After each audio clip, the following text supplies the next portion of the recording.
Hello dear students, welcome back to my channel physics SPC. Heat transfer का एक क्वेश्चन। If a graph is plotted by taking spectral emissive power along y axis and wavelength along x axis, then the area below graph above the wavelength axis is। चार choice दे रखे हैं।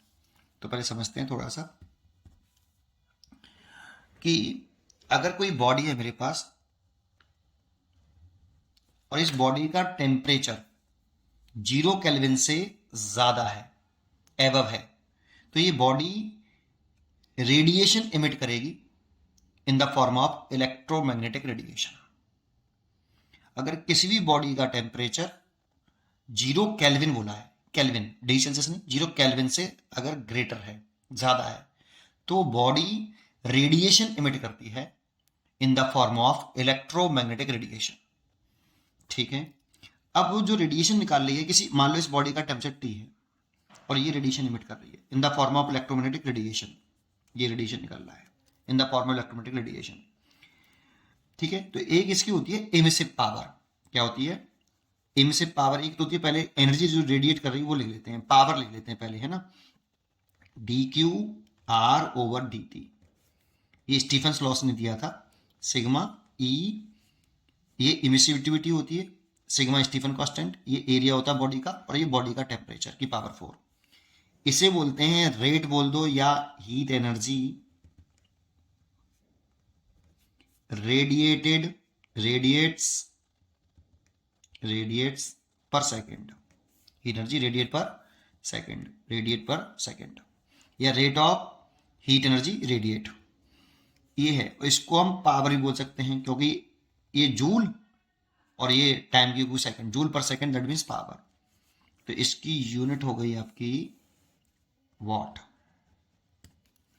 अब इसके 1 metre square area से, ये तो 1 second में जो एनर्जी रिलीज कर रहा है ये बॉडी, उसको तो पावर बोल रहे हैं।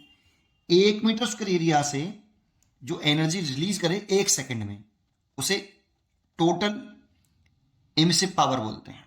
एक वर्ड होता है टोटल एमिसिव पावर, या इसी को हम एक नाम और देते हैं इंटेंसिटी ऑफ इमिटेड रेडिएशन। ये क्या होता है? Heat energy released due to surface temperature divided by exposed area divided by time. ये होता है बेटा।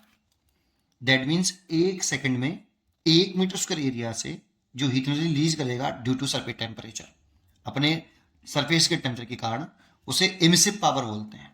और इसकी यूनिट क्या होनी चाहिए बेटा? एमिसिव पावर की डिनोटेड बाय E।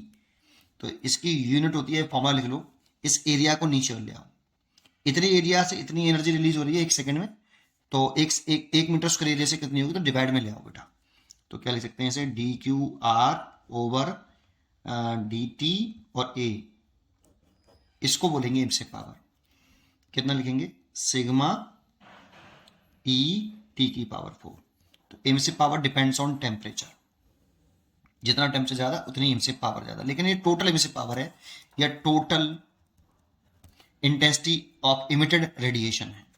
इसकी यूनिट होगी वॉट पर मीटर स्क्वायर। ठीक है। अब जानते हो इसमें ये रेडिएशन निकल रहा है in the form of electromagnetic radiation निकल रहा है। तो वो रेडिएशन की वेवलेंथ कौन सा रेडिएशन निकल रहा है? तो जानते हो ये जो इसमें 0 से लेके इन्फिनिटी तक की वेवलेंथ का सारे रेडिएशन निकल रहे हैं, बेटा। सारे रेडिएशन निकलते हैं एक पर्टिकुलर टेम्परेचर पर, सारे रेडिएशन निकलते हैं, ऑल रेडिएशन निकलते हैं 0 टू इन्फिनिटी तक के सारे। थोड़ा सा ग्राफिकल समझते हैं।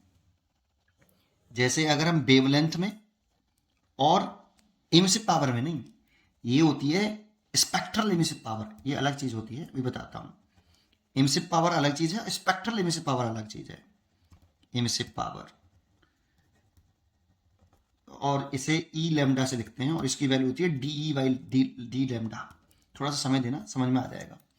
इसके बीच में जब ग्राफ बनाया गया स्पेक्ट्रल एमिसिव पावर, इसके बीच में और वेवलेंथ में ग्राफ बनाया गया एक पर्टिकुलर टेम्परेचर पर, तो कुछ इस तरह से आया।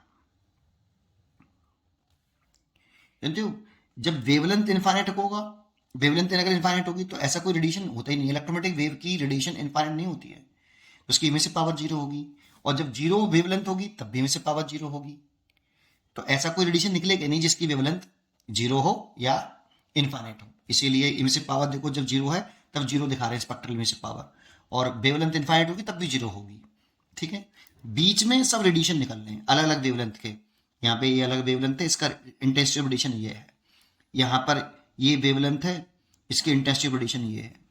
तो जानते हो कि एक पर्टिकुलर वेवलेंथ के लिए ये वो वेवलेंथ है, मैक्सिमम वेवलेंथ नहीं बोलते ऐसे, ये यह वो वेवलेंथ है जिसके लिए इमिसिव पावर मैक्सिमम है। तो देखो इसके लिए इमिसिव पावर सबसे ज्यादा है, और जिसकी इमिसिव पावर सबसे ज्यादा होती है वही रेडिएशन की इंटेंसिटी सबसे ज्यादा होती है, मतलब वही ज्यादा निकलता है। जैसे इसमें मैं रूम टेम्परेचर की बात करें तो हम कहते हैं कि कोई बॉडी है उसके रूम टेम्परेचर पर मोस्टली कौन सा रेडिएशन इमिट होता है, इंफ्रारेड रेडिएशन बोलते हैं रूम टेम्परेचर पर। तो एक पर्टिकुलर टेम्परेचर पर मोस्टली कौन सा रेडिएशन, इंफ्रारेड रेडिएशन। इसका मतलब ये नहीं कि और रेडिएशन नहीं निकल रहे, निकल तो सारे रहे, लेकिन उसमें से इंफ्रारेड रेडिएशन की जो एक पर्टिकुलर वेवलेंथ होगी, कुछ ना कुछ तो वेवलेंथ होगी इंफ्रारेड रेडिएशन की, उसकी इंटेंसिटी ऑफ इमिटेड रेडिएशन सबसे ज्यादा होगी। ये तो टोटल है बेटा, ये कौन सी है, ये तो टोटल है, ये total intensity of emitted radiation है, जितने भी रेडिएशन निकल रहे हैं सबकी मिला के टोटल इंटेंसिटी है ये। और एक पर्टिकुलर वेवलेंथ की जो इंटेंसिटी होगी उसे स्पेक्ट्रल इमिसिव पावर बोलते हैं, उसे स्पेक्ट्रल इमिसिव पावर बोलते हैं। जैसे इंफ्रारेड रूम टेम्परेचर पर, किस पर, रूम टेम्परेचर पर ये कौन सा इलेक्ट्रोमैग्नेटिक रेडिएशन निकालेगा, सारे ऑल निकालेगा बेटा, ऑल निकालता है बेटा। लेकिन सबसे ज्यादा रेडिएशन कौन सा होगा जिसकी इंटेंसिटी सबसे ज्यादा होगी, वो इंफ्रारेड रेडिएशन होगा जिसकी इंटेंसिटी सबसे ज्यादा होगी। बाकी की इंटेंसिटी, बाकी के जो रेडिएशन निकलने होंगे उन सब की इंटेंसिटी ऑफ रेडिएशन कम होगा, लेकिन सब जितनी भी टोटल इंटेंसिटी रेडिएशन है उसे तो बोल रहे हैं इमिसिव पावर। और जिस पर्टिकुलर वेवलेंथ के लिए जैसे इंफ्रारेड रेडिएशन निकल रहा है उसकी जो इंटेंसिटी होगी जो सबसे ज्यादा होगी, इंफ्रारेड रेडिएशन निकल रहा है उसकी स्पेक्ट्रल इमिसिव पावर सबसे ज्यादा होगी।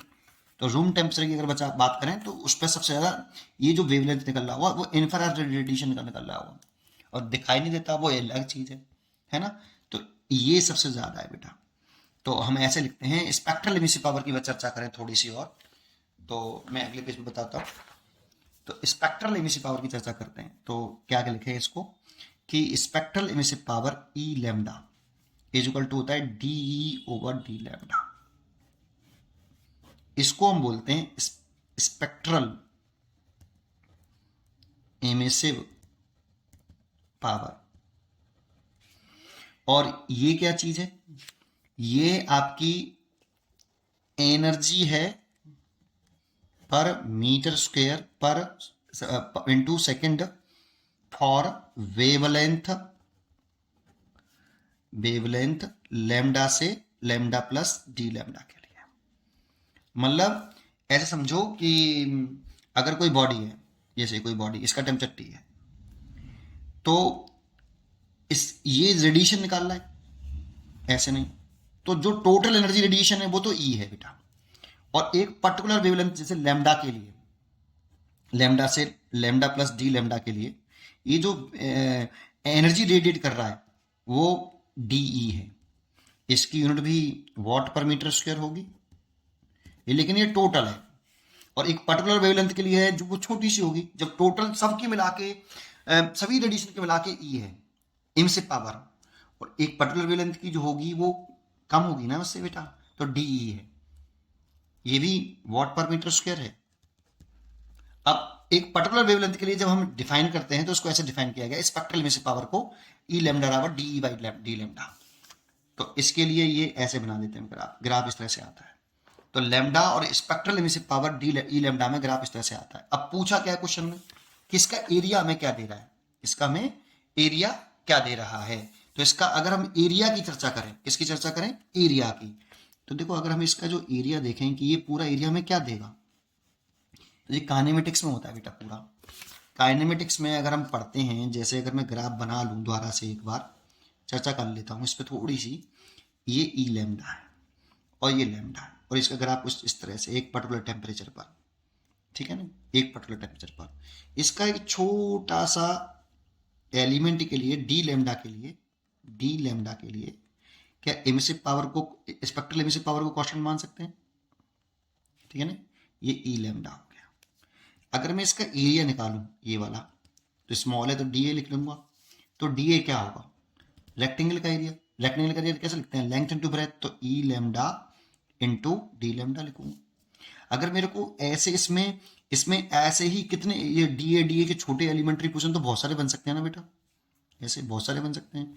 इन सबको ऐड कर लूँ तो टोटल एरिया निकलेगा। अब ऐड कैसे करें, तो जब किसी ऑब्जेक्ट को इनफाइनाइट पार्ट में तोड़ना पड़े, फिर तोड़ के जोड़ना पड़े, तो मन में ख्याल इंटीग्रेशन का आना चाहिए।